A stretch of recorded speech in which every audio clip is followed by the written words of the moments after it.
తండ్రిని బట్టి శుభాభివందనాలు తెలియజేస్తున్నాను. ఆదికాండం 49వ అధ్యాయం చివరి భాగాల్లోకి వచ్చేసాం. 28 నుంచి కొంచెం మెమరీ 28 నుంచి ప్రారంభిద్దాం. 49, 28 ఇవన్నీ ఇశ్రాయేలు 12 గోత్రముల వారి తండ్రి. ఇవన్నీ ఇశ్రాయేలు 12 గోత్రములు వారి తండ్రి వారిని దీవించుచు వారితో చెప్పినది ఇదే. ఎవరి దీవెన చొప్పున వారిని దీవించాను.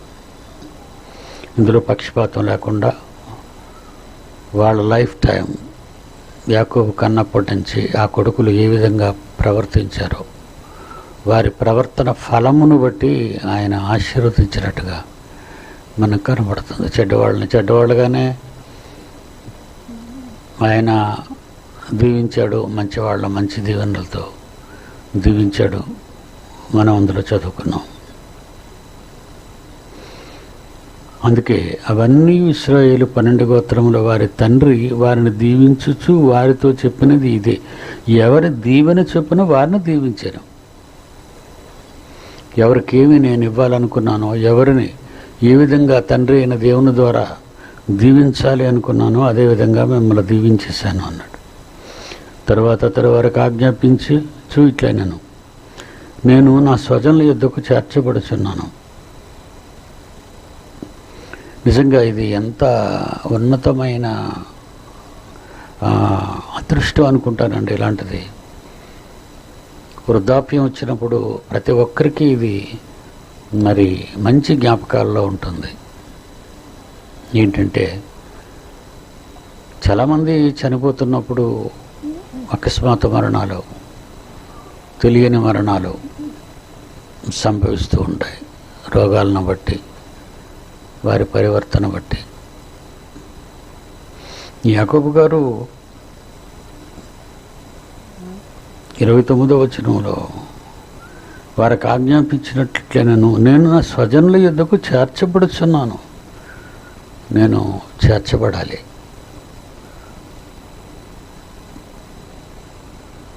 దేవదూతల ద్వారా చేర్చబడాలి. అంతే కదా, దేవదూతలు వస్తారు, నన్ను తీసుకుని వెళ్తారు. అబ్రహామును ఇస్సాకులను, మన పూర్వీకులను, పితరులందరినీ, నా వాళ్ళు, నా స్వజనులు, ఆదాము నుండి ఒకే గర్భాన్ని పంచుకుంటూ వచ్చిన వాళ్ళు, పరదేశంలో ఉన్నవాళ్ళు, నాకంటే ముందు వెళ్ళిన వారు. నిజంగా పదం ఎంత ఆనందదాయకంగా ఉందంటే, నేను నా స్వజనుల యొద్దకు చేర్చబడుచున్నాను అని. వాళ్ళ సమాధి కార్యక్రమం భూమి మీద, ఐతీయుడని ఎఫ్రోను భూమి యందున్న గుహలో నా తండ్రుల యొద్ద నన్ను పాతి పెట్టండి. ఆ గుహ కనాను దేశమందుల మమ్రే ఎదుటనున్న మక్పేలా పొలములో ఉన్నది. అబ్రహాము వారిని పొలమును హిత్తీయుడు ఎఫ్రోను యొద్ద శ్మశాన భూమి కొరకు స్వాస్యముగా కొనెను. అక్కడనే వారు అబ్రహామును అతని భార్య అయిన శారాను పాతిపెట్టిరి. అక్కడనే ఇస్సాకును అతని భార్య అయిన రెబెకాను పాతిపెట్టిరి. అక్కడనే నేను లేయాను పాతిపెట్టి తిని. ఆ పొలమును అందులోనున్న గుహయు హేతు కుమారుల యొద్ద కొనబడినవనెను. యాకోబు తన కుమారులకు ఆజ్ఞాపించుట చాలించి మంచం మీద తన కాళ్లను ముడుచుకొని ప్రాణం విడిచి తన స్వజనుల యొద్దకు చేర్చబడాను. నిజంగా అండి, ఈ కాలంలో మరణించేవాళ్ళు స్వర్గానికి వెళతారా, లేదా పరదేశకు వెళతారా, నిత్యాగ్ని దండనకు వెళతారా తెలియని దుస్థితిలో ప్రపంచ మానవాళి ఉండడం దురదృష్టకరం కదండి. దురదృష్టకరం. మరణిస్తే ఎక్కడికి వెళతారో పాపం వాళ్ళకి తెలియక ఇంకా అమాయకంగా వాళ్ళు బ్రతుకుతున్నారండి. దిక్కులు చూస్తూ లోకంలో జీవితమే జీవితం అనుకొని చివరి జీవితం వరకు, చివరి రోజుల వరకు వాళ్ళు ఎన్నో అనుమానాలతో, ఎన్నో బాధలతో, ఎన్నో వేదనలతో, ఎన్నో రోగాలతో వాళ్ళు కళ్ళు మూస్తారండి భూమి మీద. కానీ అలా కళ్ళు మూసే ప్రతి ఒక్కరూ నేను నా స్వజనుల యొద్దకు వెళ్ళిపోతున్నాను. చిన్ననాడే మన వాళ్ళందరినీ ఎక్కడో దగ్గర మన సొంత ఊరిలో విడిచిపెట్టి నడి వయస్సు వరకు ఏదో పరాయి దేశంలో పెరిగి పెద్దవాళ్ళమై కాలాన్ని ముగించుకొని నా స్వజనుల యొద్దకు వెళుతున్నాను అన్నప్పుడు ఆ ప్రయాణంలో అతనుకున్న ఆనందం, అతనుకున్న ఆలోచన, అతనుకున్న ముఖంలో ఆ సంతోషం కొట్టొచ్చినట్టు కనబడుతూ ఉంటుంది. నేను నా స్వజనుల యొద్దకు వెళ్తున్నాను, నా సొంత ఊరికి వెళ్తున్నాను, నా సొంత దేశానికి వెళుతున్నాను. ఈరోజు ఇక్కడ వాడుతున్న మాటలు. కానీ మనం క్రైస్తవులం, మన స్వజనులు మన లోకానికి వెళ్తున్నాం. అది ఒక దేశం కాదు, అది ఒక ఆకాశం. అది ఒక ఆకాశం. భూమి మీద మనుషులు దేశం నుండి దేశానికి వెళ్తున్నారు. ఎంత తిరిగినా ఈ చిన్న భూగోళంలోనే తిరుగుతారు. కానీ మనం రెండవ ఆకాశం నుండి మూడవ ఆకాశానికి వెళతాం. ఆ ప్రయాణం అద్భుతం. ఆహ్వానంతో తీసుకొని కొనుక్కోబడటం మనకు ఒక ఆనందదాయకం. నిజంగా ఏలియాని యుద్ధరథాలు, అగ్నిరథాలు వచ్చి తీసుకువెళ్తాయి. రోషము గలవాడు, చాలా రోషం గలవాడు దేవుని పక్షాన.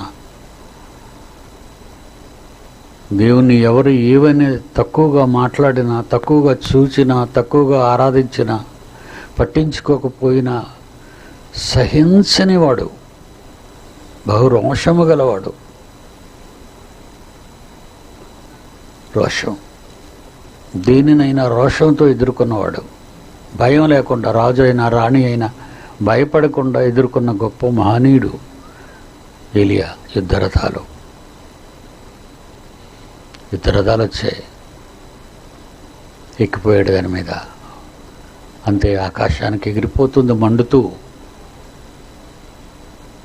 అలా కనబడుతుంది చూసేవాళ్ళకి. ఎంత గొప్ప ఆహ్వానం. చావని ఏడుస్తున్నారు, మనం ఏడుస్తాం, భయపడతాం. అదంటే భయం. ఎందుకంటే మన వారి నుండి దూరం చేస్తుందని. అది మన వారి నుండి దూరం చేస్తుంది, అది రైట్. కానీ మన స్వజనుల యొద్దకు తీసుకువెళుతుంది. మన చావు మన స్వజనుల యొద్దకు తీసుకువెళుతుంది, మన లోకానికి తీసుకువెళుతుంది. Temporary relief. అక్కడ కూడా ఆ లోకంలో మనం ఎంతో కాలం ఉండవు. మరణించిన దేవుని పిల్లలు భూమి మీద గడిపిన ఈ 60, 70, 80 ఏళ్ళు కంటే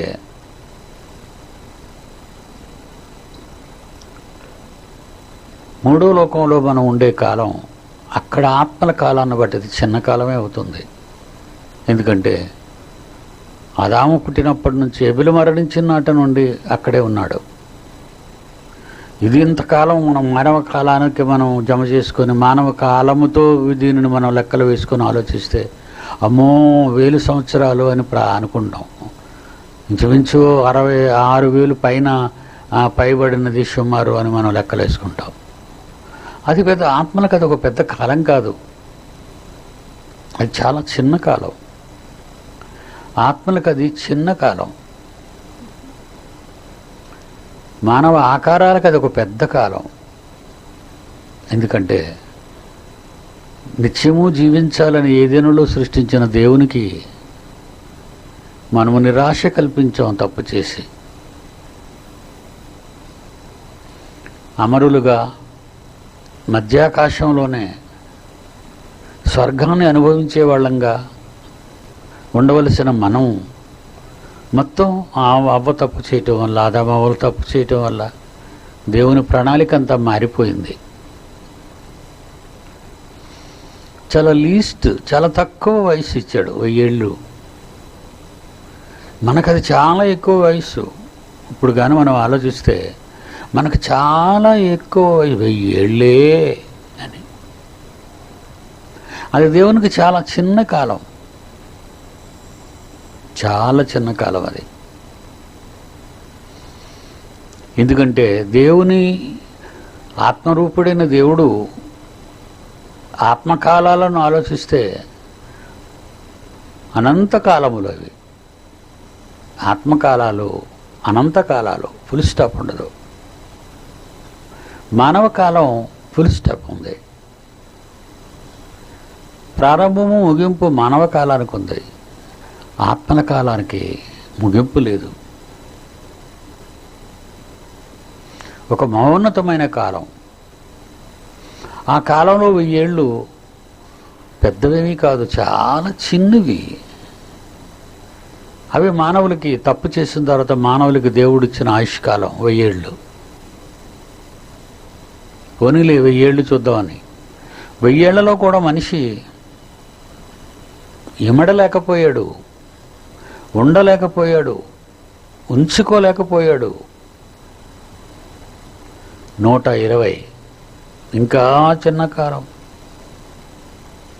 ఇంకా చిన్న కాలం. జలప్రలయం తర్వాత మనిషిని చూస్తే మనిషిలో మార్పు లేదు, చెడిపోవటానికి మార్పులు సంభవిస్తున్నాయి. 60-70 ఏళ్ళు, అధిక బలం ఉంటే 80 ఏళ్ళు. మరీ చిన్న కాలం. ఈ చిన్న కాలంలోనే, ఈ 70, 60, 70, 80 సంవత్సరాలలోనే ఈ లోకంతో, మన వాళ్ళతో, మన చుట్టూ ఉన్న వారితో మనం పెంచుకున్న అనుబంధాలన్నిటినీ మర్చిపోలేకపోతున్నాం. భార్య, పిల్లలు, అన్నలు, అక్కలు, చెల్లెళ్ళు, కన్నవారు, వీళ్ళందరితో అనుబంధాలు పెంచుకున్నాం. అలాగ వాళ్ళ తరం దాటగానే వాళ్ళు వెళ్ళిపోతున్నారు. ఆ తర్వాత తరాల వారు ఆ తర్వాత తరాల్లో జీవించి వెళ్ళిపోతున్నారు. ఇలా తరాలలో పుట్టుకొస్తున్న వాళ్ళంతా కూడా అంతరించిపోతున్నారు, వెళ్ళిపోతున్నారు. ఎక్కడికి వెళ్ళిపోతున్నారు అనేది 99.9 ప్రజలకు తెలియదు. నిజమండి. దేవుడు బాధపడేది అదే. ఈరోజు ఈ జీవవాక్యం అని ఉదక స్నానం, దేవుని వాక్యం స్నానం చేసినట్టుగా ఉండాలి. అంటే నిండుగా శరీరం అంతా కడుక్కొని పరిశుభ్రపరుచుకునేదిగా వాక్యము చేత. అంత వాక్యాన్ని వినవలసిన మనం చాలా కొంచెం అండి. ఎప్పుడో శనివారం వస్తుంది. శనివారం నేను మరి ఈ మధ్య మాట్లాడలేదు, 2 గంటల కాలం. మరలా ఆదివారం వస్తుంది, ఉదయం 1 గంట.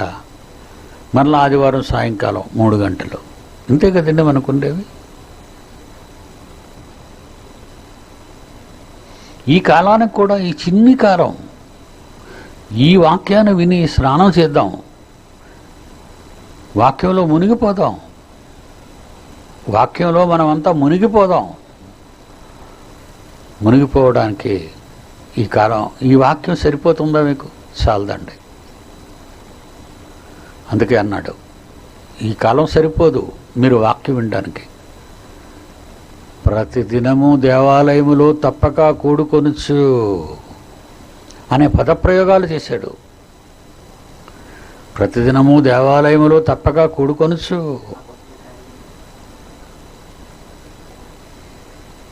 అపోస్తలుల బోధ, అపోస్తలుల బోధలో ఎదగాలి మీరు. ప్రతిదినం ఎక్కడ కూడుకుంటున్నారు? వారంలో 2 రోజులు, ఆ 2 రోజుల్లో 2 పూటలు కూడా కాదు, కొన్ని గంటలు. శనివారం 6 గంటలు, శనివారం 3 గంటలు, 1 గంటే కదండి మెసేజ్. ఆదివారం ఉదయం 1 గంట, ఆదివారం సాయంకాలం 3 గంటలు. 3, 3, 6, 1, 7 గంటలు. అరదినం కూడా కాదు, అరదినం 12 గంటలు, హాఫ్ డే 12 గంటలు. 12 గంటలు లేదు, 12 గంటల్లో సగం 6 గంటలు. ఈ 6-7 గంటలు ఆదివారంతో కలుపుకొని ఈ 7 గంటలు మీరు వారానికి ఒకసారి ఇస్తున్నారు. వారానికి ఒకసారి ప్రతిరోజు అన్ని గంటలు వాక్యము చేత ఉదక స్నానము చేయించుకోవలసిన మీరు వాక్యం విని ఎప్పటికప్పుడు మీరు సిద్ధపడి స్థిరపడి లోటుపాట్లన్నీ సవరించుకొని మురుకంతా వదలగొట్టుకొని పాప ప్రక్షాళన జరగాలి. వింటే కదండి మారతాం. విననివాడు ఏ విధంగా మారతాడు? విశ్వసించగలడు, నమ్మగలడు. ప్రియులరా, మనకు చాలా చిన్న కాలం ఇది. ఈ చిన్న కాలంలో సరిగా మనం పోషింపబడక, వాక్యం వినబడక, వాక్యం మనం వినక, అర్థం చేసుకొనక, వాక్యం చదవటంలో కానీ వాక్యం వినటంలో కానీ ప్రక్షాళన మన బ్రతుకు కాలమంతా వాడాలన్నాడు. ప్రతిదినము దేవాలయంలో తప్పగా కూడుకున్నారు వాళ్ళు వాక్యం వినటానికి. మళ్ళీ అపోస్తలుల బోధ వినడానికి వేకువనే బయలుదేరి వచ్చేసేవారట ఆనాటి ప్రజలు. ప్రారంభ సంఘం.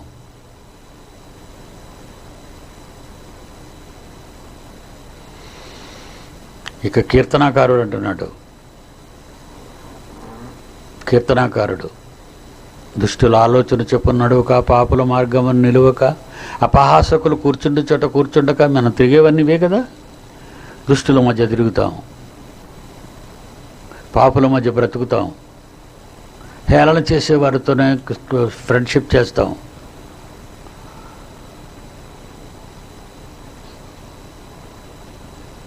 దుష్టుల మార్గమున నడువక, పాపుల మార్గమున నిలువక, అపహాసకులు కూర్చుండు చోట కూర్చుండక, యెహోవా దేవుని ధర్మశాస్త్రమును దివారాత్రములు దానిని ధ్యానము ధ్యానము పరిశోధన పరిశోధన పరిశోధన పరిశోధన.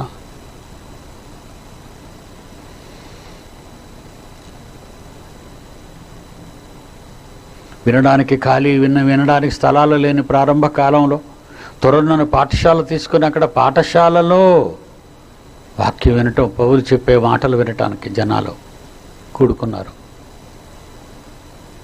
ఎక్కడో సముద్ర తీరం ఉన్న ప్రార్థన జరుగుతుందని తెలుసుకొని అక్కడికి వెళ్ళింది. అక్కడికి వెళ్ళారు పౌలు వాళ్ళును. ఎవరు వింటున్నారు? ఈ తక్కువ 7 గంటల్లో ఎవరు వింటున్నారు? ఈ 7 గంటల్లో ఎవరైనా వింటున్నారా? వినటం లేదు. మరి మీకు ఎలా లోకాల గురించిన మర్మాలు తెలుస్తాయి?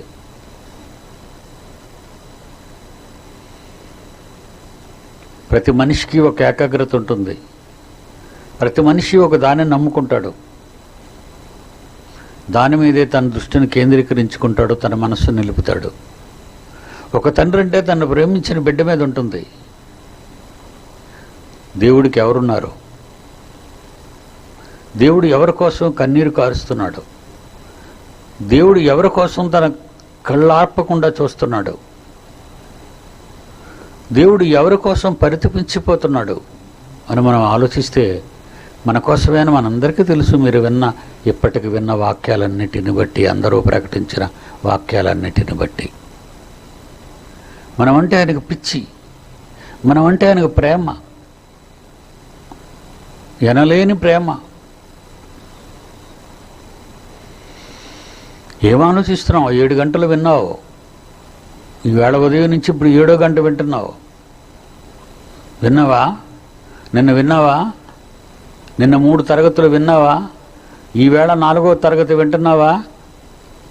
7 తరగతులు, అది శని ఆదివారాలు. ఒక అరపూట కూడా కాదు, వారంలో ఒక రోజులో అరపూటగా అనుకోకండి మీరు ఇచ్చేది. ఒక వారంలో అరపూట కూడా ఇవ్వటం లేదు, పావు పూట ఇస్తున్నారు. అరపూట ఉదయం 6 నుంచి సాయంకాలం 6 గంటల వరకు పగలు. అందులో అరపూటలో మీరు ఇచ్చేది 7 గంటలు. ఇప్పుడు మనం లెక్క వేసుకున్నాం. శనివారం 3 గంటలు, ఆదివారం 4 గంటలు.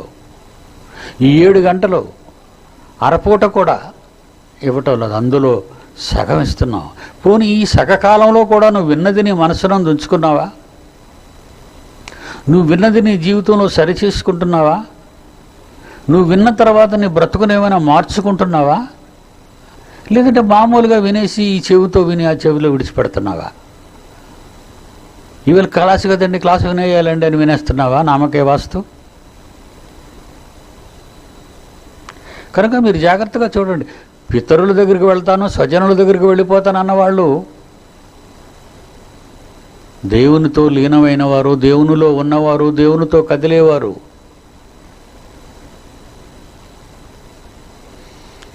ఆయన వెలుగులో ఉన్న ప్రకారము మనమును వెలుగులో, అంటే వాక్యంలో నడిచినడలా. వెలుగు వాక్యము, నీ జీవితానికి దీపము వెలుగు. వెలుగు అంటే వాక్యము. మరి వెలుగులో నడుస్తున్నావా? నువ్వు చదువుకుంటున్నావా బైబిల్ని? వింటున్నావా మెసేజెస్ని? మార్చుకుంటున్నావా జీవితాన్ని? అలవాటు ప్రకారంగా శని ఆదివారాలు పార్టిసిపేషన్ చేస్తున్నావా? నేను ఉండాలి, నేను వినాలి అని వింటున్నావా? నీకు కావలసినవన్నీ నువ్వు ఏ మాత్రం వెనకంజ వేయకుండా ఇష్టపూర్వకంగా మనసారా చేసుకొని నీ పనులన్నిటిలో నువ్వు ఆనందిస్తున్నావే. నీ కన్న తండ్రి పనుల మీద నువ్వు ఈరోజు ధ్యాస కలిగి ఉన్నావు చెప్పు. నేను ఈ పని చేయాలని ఏ పని ముందు పెట్టుకున్నావు? దేవుని పని ఏం పెట్టుకున్నావు? ఎవరో చెప్పాలా? దేవుని పని నీకు ఎవరైనా చెప్పాలా? చెబితేనే నువ్వు చేస్తావా? నీకు నువ్వుగా దేవుని పని అంటూ దేన్ని ఏర్పరచుకోలేవా? నీకు నువ్వుగా దేవునికి ఏం చేయాలో నువ్వు చేసుకోలేవా? దేవుని మెప్పించలేవా? దేవుణ్ణి అడగలేవా? దేవునికి అక్కరగా ఉన్నవేవో నువ్వు తెలియటం లేదా? ఎవరైనా చెప్పాలా నీకు? ఇన్ని సంవత్సరాల నీ ఆత్మీయ జీవితంలో ఈ సంఘంతో కలిగి ఉన్న అనుబంధాన్ని బట్టి నీకేం పనులు చేయాలని మేము చెప్పాలి. చెప్పండి. దేవుని పనిలో మీరు ఉండాలి. అలా ఉన్నవారన్నమాటే. యాకోబు తన కుమారులకు ఆజ్ఞాపించడు చాలించి మంచము మీద తన కాళ్ళు ముడుచుకొని ప్రాణము విడిచి తన స్వజనుల యొద్దకు చేర్చబడెను. తన స్వజనుల యొద్దకు చేర్చబడెను. భూమి మీద కూడా తన సొంత వారి దగ్గర పాతి పెట్టబడిన యాకోబు తనకంటే ముందు పూర్వీకులు తనకంటే ముందు తమ తండ్రులు చనిపోయారు, తాతలు చనిపోయారు, వాళ్ళ దగ్గరికే నన్ను చేర్చండి. అక్కడ పొలం కొన్నాడు ఆయన, అబ్రహాం గారు. ఆ పొలంలో, ఆ గుహలో, ఆ మక్పెరా ప్రాంతంలో నన్ను కూడా సమాధి చేయండి అని కొడుకుల దగ్గర మాట తీసుకున్నాడు. మీ తాత తండ్రుల దగ్గరికే చేర్చండి, అక్కడే సమాధి చేయండి. ఎంత బాధ్యత! సస్తే ఏంట్రా ఇడ్చేస్తారులేరా ఎక్కడికో దగ్గరికి అని మాట్లాడుతున్నావు కదా. ఈరోజు చాలా ఈజీగా మాట్లాడుతున్నావు దాన్ని. చస్తే ఏముందిరా ఈడ్చేస్తారు ఎవరొకరు అంటే. జీవితం అంటే నీకు ఏమి అర్థం కాలేదన్నమాట.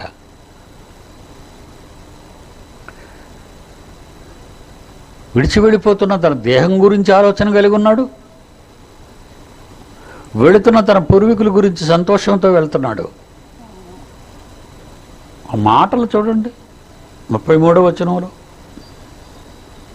యాకోబు తన కుమారులకు ఆజ్ఞాపించడు చాలించి మంచం మీద తన కాళ్ళు ముడుచుకొని ప్రాణము విడిచి తన స్వజనుల యొద్దకు చేర్చబడెను.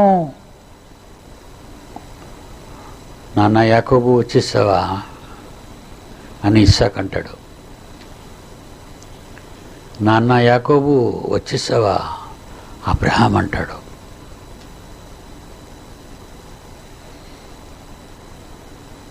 మాకు మీకు 2000 సంవత్సరాల మధ్యకాలం నాయన, వచ్చేసావా యాకోబు, అదే మీ తండ్రులతో మాట్లాడుతున్నాను అంటాడు ఆదాము. నీకు బాగులేనప్పటి నుంచి, నువ్వు కొడుకులకు హితబాధ చేసినప్పటి నుంచి నేను మీ తండ్రులతో మాట్లాడుతున్నాను. మీకెంత గొప్ప ఖ్యాతి అయ్యా దేవుడు తెచ్చిపెట్టాడు మీకు. ఎంత గొప్ప ఖ్యాతి దేవుడు మీకు ఇచ్చాడు కన్న తండ్రి. అబ్రహాము, ఇస్సాకు, యాకోబుల దేవుడను. నీ రాక కోసం ఎదురు చూస్తున్నాం మేము. పరలోకానికి వెళ్ళవలసిన పరలోక వాసులు పరదేశంలో వెయిటింగ్లో ఉన్నారు. ఇక్కడ ఈ 3వ ఆకాశంలో వెయిటింగ్లో ఉన్నారు వాళ్ళు. మేము నీ గురించి మాట్లాడుకుంటున్నాం, నువ్వు వచ్చే కాలం ఆసన్నమైందని. దేవదూతలు నీ కొరకు వెళ్ళాలని, ఈ లోకానికి నిన్ను తోడుకొని రావాలని, నీతో మేము కలిసి మాట్లాడాలని, మన కుటుంబాలు చరిత్రలు మనం ఇక్కడ చెప్పుకోవాలని. తండ్రి గురించి పడిన విధానం, తండ్రి గురించి పడిన ప్రయాసం, ఎన్ని కష్టాలు అనుభవించాం కొడుక భూమి మీద. నిజంగా ఒక యాకోబు గురించి ఆలోచిస్తే ఎన్ని బాధలు అనుభవించాడు ఈ జ్యేష్ఠత్వం రావడానికి. తండ్రిని నెట్టుకున్నాడు, తల్లిని ఒప్పించాడు, అన్నని దెబ్బతీశాడు, మామ దగ్గరికి వెళ్ళిపోయాడు, మామ దగ్గర సంవత్సరాల తరబడి అక్కడ చేశాడు బానిసరకు. మామ కూతురులు చేసుకున్నాడు, భార్యలు తెచ్చుకున్నాడు. ఇక అన్న తను చంపుతాడని ఆవేదనతో అందరితో బయలుదేరాడు. కొడుకుల వలన ఎంత తలనొప్పి వచ్చింది యాకోబుకి, ఎన్ని బాధలు అనుభవించాడు. చివరిగా యోసేపు వలన యోసేపు కొరకు ఎంత బాధ అనుభవించాడు, చనిపోవాలని కూడా అనుకున్నాడు. ఇవన్నీ మాట్లాడుకుంటారు, ఇవన్నీ మాట్లాడతాడు యాకోబు. నువ్వెలా భరించావు తాతయ్య అబ్రహాముతో మాట్లాడితే, నువ్వెలా భరించావు నాన్న ఇస్సాకుతో. అందరికీ సమస్యలే. అబ్రహాము సమస్య లేకుండా లేడు, అల్లరి లేకుండా లేడు. ఇస్సాకు సమస్య లేకుండా లేడు, అల్లరి లేకుండా లేడు. స్వజనుడు వాళ్ళ సొంత వాళ్ళ వలన హాగరం చేసుకోవడం వల్ల ఎన్ని కష్టాలు అనుభవించాడు.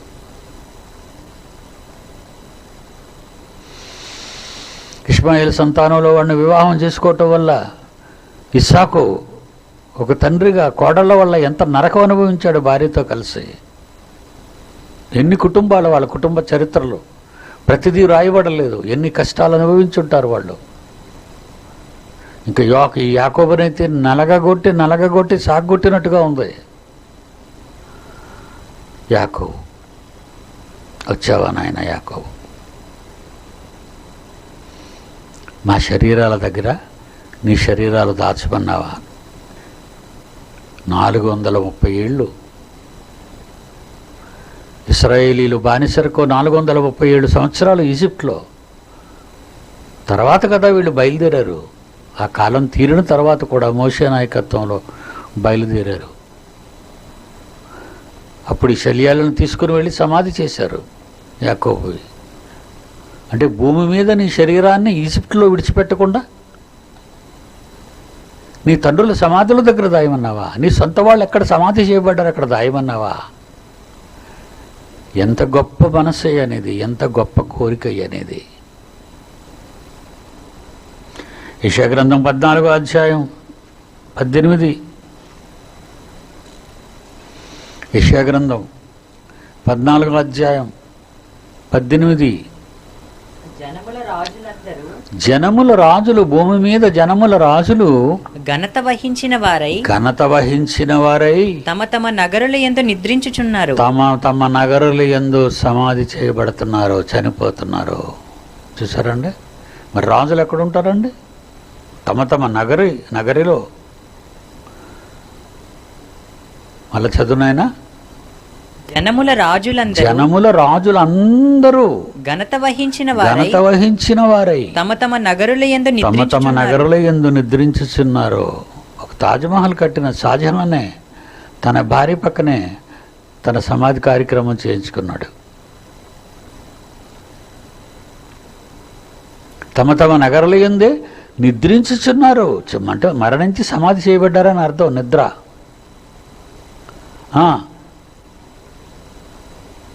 19వ వచనం, నీవు సమాధి పొందక పారవేయబడిన కొమ్మ వలె ఉన్నావు. చూసారా ఎంత తేడాగా అయిపోయిందో ఇది. రాజులు తమ నగరులలో సమాధి చేయబడ్డారు, నిద్రపోతున్నారు అక్కడ. ఎంత గౌరవప్రదమో, ఎంత గొప్ప పని సమాధి కార్యక్రమం.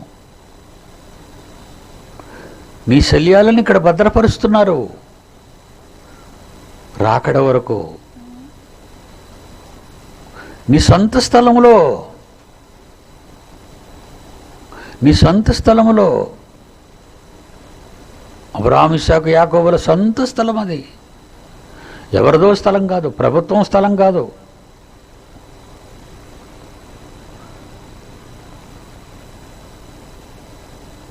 ఏమన్నాడు 19వ వచనంలో? నీవు సమాధి పొందక నీవు సమాధి పొందకపోతే పారవేయబడిన కొమ్మ రోడ్డును పడేస్తారు, విరిచేసి అలాగే విరిచేస్తారు, త్రోవ పక్కన పడేస్తారు. నీవు సమాధి చేయబడక పారవేయబడిన కొమ్మ వలె ఉన్నావు. ఖడ్గము చేత చంపబడిన వారు మీరు, హతులు మీరు, వారి శవములతో కప్పబడిన వాడవు నీవు. గుంపులో తొక్కబడిన పీనుగు తొక్కేస్తున్నాయి శవాలన్నీ నిన్ను. ఇలాంటి దాన్ని చావు, ఎలాంటిది నీ చావు?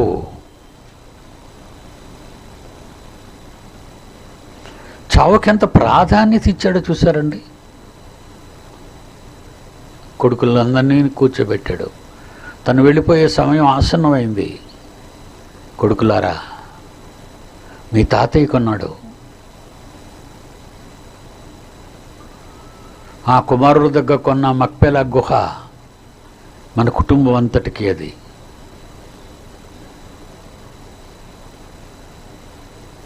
నన్ను అక్కడికే తీసుకెళ్ళండి నాయన. మీరు ఈజిప్ట్ దేశంలో ఉండరు, మీరు వెళ్ళిపోతారు. వెళ్ళిపోయే ముందు నిజాలు చెప్తున్నాడు. తీసుకుపోమని ఎందుకంటాడు? అదేంటి నాన్న, మేము ఈజిప్ట్లో గోషెన దేశం మాకు ఇచ్చేసాడు కదా, మరి మేము ఇక్కడ స్థిర నివాసం ఏర్పాటు చేసుకుంటామని ఏ ఒక్క కొడుకు కూడా అనలేదు. మీరు వెళ్ళిపోవాలి, దేవుడు వాగ్దానం చేసే పాలుతేర్లు ప్రవహించే దేశానికి వెళ్ళాలి. ఈ వెళ్ళాలనే నిజం యాకోబుకు తెలుసు. అబ్రహాము ఇస్సాకు యాకోబులు దేవుడు చెప్పిన మాటలు ఇవన్నీ.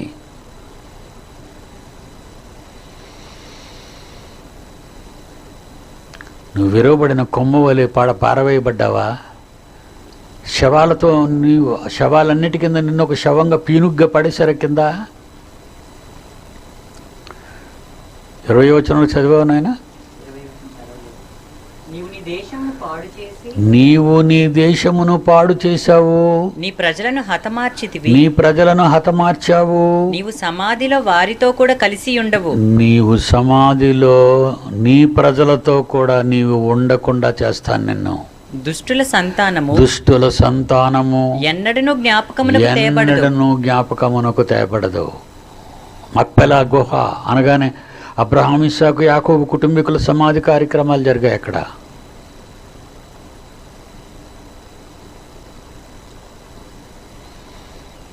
ఇక నీకు శాపం ఇస్తున్నాను, నీకు శాపం ఇస్తున్నాను. 19వ వచనం నుంచి, నీవు సమాధి పొందక పారవేయబడిన కొమ్మ వలె ఉన్నావు. ఖడ్గము చేత పొడవబడి చచ్చిన వారి శవములతో కప్పబడిన వాడు. ఆ గుట్టలో నువ్వొకడివి, ఆ గుట్టలో, శవాల గుట్టలో నీవొకడివి. ఈ కరోనా ఈ టైంలో ఎన్ని గుట్టలు,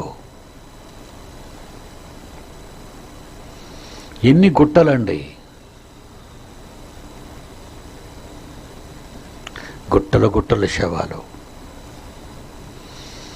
బుల్డోజర్తో భూమిని తవ్వించి పెద్ద అగాధం అంత లోతున తవ్వించారు.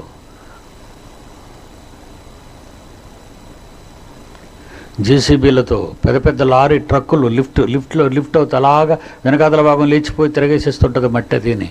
అలాంటి వాటి మీద మీ శవాలన్నింటినీ పడేసి కరోనా విలయ తాండవం చేస్తుంది ఇప్పటికీ. నావు శవాలన్నీ తీసుకుపోతుంది, అక్కడ ఎత్తేస్తున్నాడు లోడుని పైకి. వెంటనే శవాలన్నీ జారిపోతున్నాయి లోపలికి. ఆ శవాలలో అడుగునున్నావా నువ్వు పీనుగుగా? ఏమన్నాడు దాని గురించి? త్రొక్కబడిన పీనుగు వలె అయితివి. నీవు నీ దేశాన్ని పాడు చేశావు, నీ ప్రజలను నీ హతమార్చితివి. ప్రజలను మోసం చేసి చంపేశావు. నీవు సమాధిలో వారితో కూడా నీవు కలిసి సమాధిలో ఉండవు. వారితో కూడా ఉండవు. దుష్టుల సంతానము దుష్టుల సంతానము ఎన్నడను ఎన్నడను జ్ఞాపకాల్లో ఉండదు. అబ్రాహాము జ్ఞాపకాల్లో, ఇస్సాకు జ్ఞాపకాల్లో, యాకోబు జ్ఞాపకాల్లో, క్రీస్తు జ్ఞాపకాల్లో, దావీదు జ్ఞాపకాల్లో, పౌలు జ్ఞాపకాల్లో, అపోస్తుల జ్ఞాపకాల్లో ఈరోజు ఈ వ్యవస్థ క్రిస్టియానిటీ అనేది ఉంది. మనం జ్ఞాపకం చేసుకుంటున్నాం. పాత నిబంధనలోని వాళ్ళందరి జ్ఞాపకాలు మనకు ఈరోజు ఉన్నాయి. మన మనుషుల జ్ఞాపకాలలో, దేవుని పిల్లల జ్ఞాపకాలలో నుంచి వాడు పోలేదు, చెరిగిపోలేదు. చదువుకుంటున్నాం, వింటున్నాం, గ్రహిస్తున్నాం. స్వజనుల యుద్ధకు వెళ్ళటానికి సిద్ధపడుతున్న దేవుని పిల్లలారా, మృత్యు అన్నది ఏ క్షణాన్న మనల్ని కబళిస్తుందో మనకు తెలియదు. ఎందుకంటే నీ దేవునిలో నువ్వు అంతగా దేవునితో సన్నిహిత సంబంధాలు పెట్టుకోవటం లేదు. ఏ రహస్యమైనా తెలియాలంటే దేవునితో నువ్వు సన్నిహిత సంబంధం పెట్టుకోవాలి. ఏ విషయమైనా నీకు బయలుపరచబడాలంటే 66 పుస్తకాలలో ఉన్న సారం నీ బుర్రకెక్కాలి. అది పరిశోధించినప్పుడే నీకు తెలుస్తుంది. ఆయన పక్షపాతి కాడు. నువ్వు వెళ్ళే రోజు నీకు తెలుస్తుంది. నేను వెళ్ళే రోజు నాకు చెప్పమన్నాను నా తండ్రిని. నేను వస్తాను కదా దేవా, నా వాళ్ళని తీసుకెళ్ళిపోయావు. భూమి మీద నా వయసు వాడు నా చుట్టూ ఉండి, నా కుటుంబంలో నా చుట్టూ ఉండి మాట్లాడిన వాళ్ళు, వాళ్ళ అడ్వైజెస్, వాళ్ళ డిస్కషన్స్ ఇప్పుడు నాకు లేవు. నేను ఒంటరి అయిపోయాను.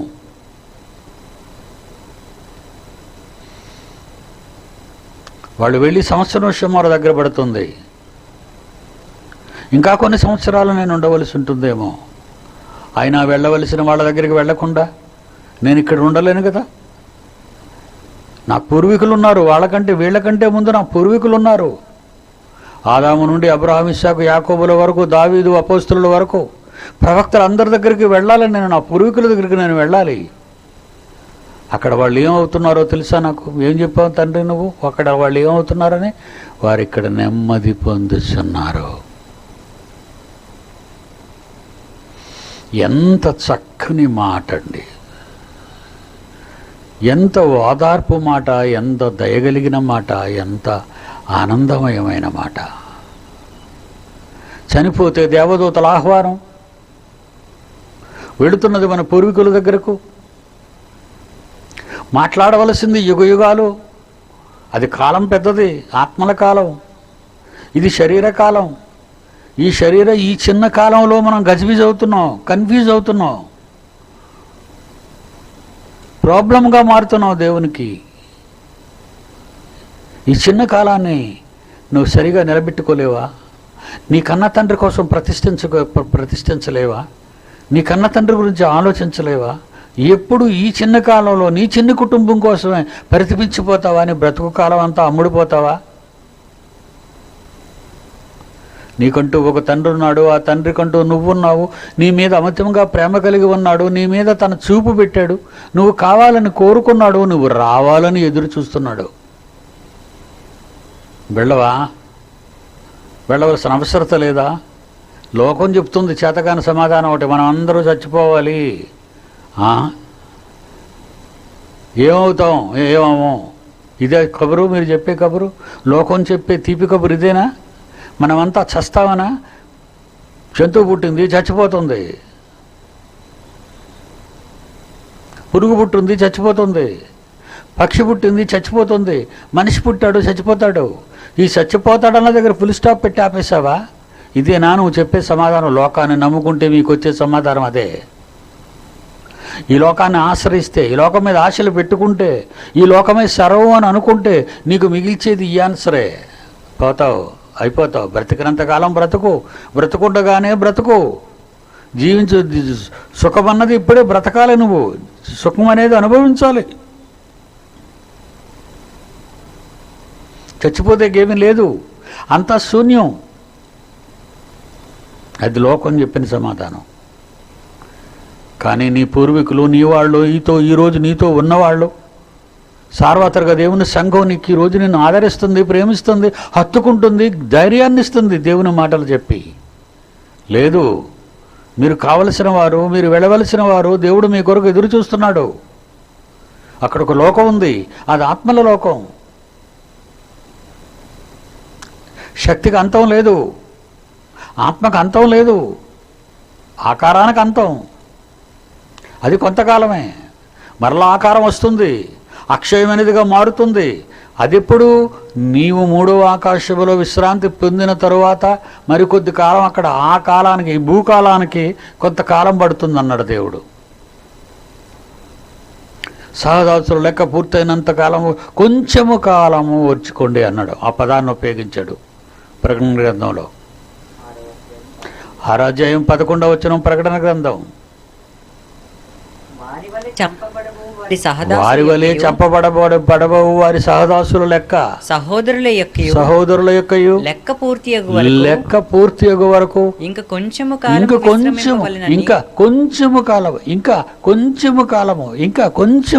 అమ్మా, కొంచెము కాలం నాన్న, కొంచెము కాలం వచ్చుకో. కొంచెం గాయం అవగానే తల్లి చెప్పే మాట అదే పిల్లాడితో. దానికి మందు వేస్తే అయిపోయింది, తగ్గిపోద్ది. అదే మాట కన్న తండ్రి నోట వచ్చింది ఇక్కడ. ఇంకా కొంచెము కాలము. ఈ కొంచెము కాలం అన్నది ఆత్మల కాలానికి ఎక్కువ కాలం అది. అందుకే మనకు క్రీస్తు వచ్చి 2000 సంవత్సరాలైనా ఇంకా యేసు రాలేదని మీరు ఆవేశపడుతున్నారు, తొందరపడుతున్నారు, అనాలోచనగా ఆలోచిస్తున్నారు.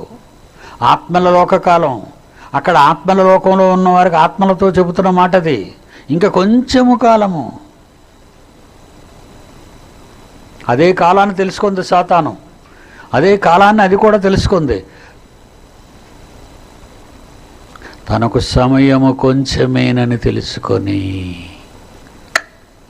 చూసారా ఎంత తెలివైందో అది, ఎలా పట్టేసిందో. దేవుడు తన పిల్లలతో మాట్లాడుతున్న మాటలన్నింటినీ కూడా కాపీ చేసింది.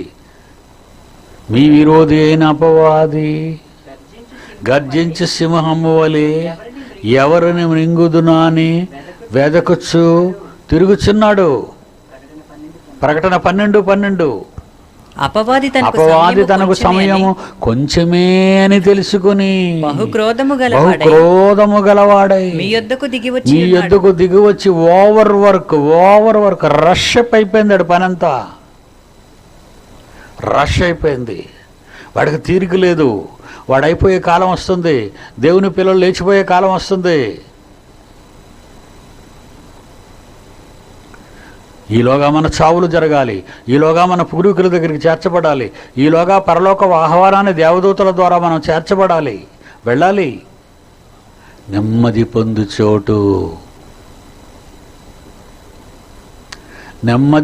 చోటు. షుగరు, బీపీ, క్యాన్సర్, ఏమండి ఎన్ని రోగాలు ఉన్నాయండి ప్రపంచంలో, ఎన్ని వ్యాధులు ఉన్నాయి. ఎబోలా ఉంది, తర్వాత హెపటైటిస్ బి ఉంది, తర్వాత కరోనా ఉంది, తర్వాత డెల్టా వైరస్ ఉంది. ఎన్ని చెప్పాలంటే బోల్డ్ వ్యాధులు వేల మీద ఉన్నాయి. వీటన్నిటితో బాధపడతావా నాయన భూమి మీద? ఇప్పటికే మీకు 60 ఏళ్ల పైబడి ఇచ్చాను. ఇంకా మీకు ఈ శరీరం తనకున్న బలాన్ని తగ్గించుకుంది, రెసిస్టెన్స్ తగ్గిపోయింది నీ బాడీలో. కనుక నువ్వు వచ్చేస్తే మంచిది. మంచం మీదే అన్నీ జరగటం వద్దు నాయనా, నేను చూడలేను. భోజనం మంచం మీదే, మోషను మంచం మీదే, పాసు మంచం మీదే, వద్దు నాయనా. ఈ కడవరి కాలంలో నీ బాడీలో ఉన్న రెసిస్టెన్స్ అంతా పోయే ఈ కాలంలో నువ్వు నా దగ్గరికి వచ్చేయి. నువ్వు నిద్రపుచ్చుతాను. నేనే కదా తలంచుకోవాలి, నిన్ను నిద్ర పెట్టాలి, నిన్ను రప్పించాలి. ఇది నెమ్మది పొందుచున్న లోకం. ఇక్కడ రోగాలు లేవు, పరదేశంలో రోగాలు లేవు, కన్నీరు లేదు, దుఃఖం లేదు, వేదన లేదు, సమస్యలు లేవు. నిత్యానందం, సంతోషం. మనకంటే ముందు పోయిన వాళ్ళు మనలో చూసి వాళ్ళు అయ్యో ఎందుకు మా గురించి ఇలా వీళ్ళు ఫీల్ అవుతున్నారని బాధపడకూడదు. వాళ్ళు మనల్ని విడిచి వెళ్ళిపోయిన వారు ఉన్నారు. వాళ్ళు మనం విడిచి వెళ్ళిపోయి బాధపడకూడదు. వాళ్ళు మనం వాళ్ళ గురించి బాధపడుతున్నాం వెళ్ళిపోయారని. ఇది చాలా తప్పు. వాళ్ళు మన గురించి బాధపడకూడదు, అది చాలా తప్పు. మన గురించి వాళ్ళు ఎందుకు బాధపడాలి? బాధపడరు, వాళ్ళు ఆనందంగా ఉంటారు. మనం కానీ పరితపించిపోతే, మనం బ్రతకాలనే కోరికతో ఇక్కడ ఉండిపోతే, ఇక్కడ దేవుని పనుల్లో లీనం కాకుండా దేవుని పనులు ప్రక్కన పెట్టేసి మన సొంత పనులు చూసుకుంటుంటే అయ్యో అని బాధపడతారు వాళ్ళు. ఈ మార్పు రాకే కదా పరదేశంలో ఉన్నవాళ్ళు ఎంతకాలము మేము ఓర్చుకోవాలి అని అన్నారు. వీళ్ళు మార్పు రావటం లేదు. వీళ్ళల్లో ఈ భూమి మీద మనుషుల్లో మార్పు రావటం లేదు.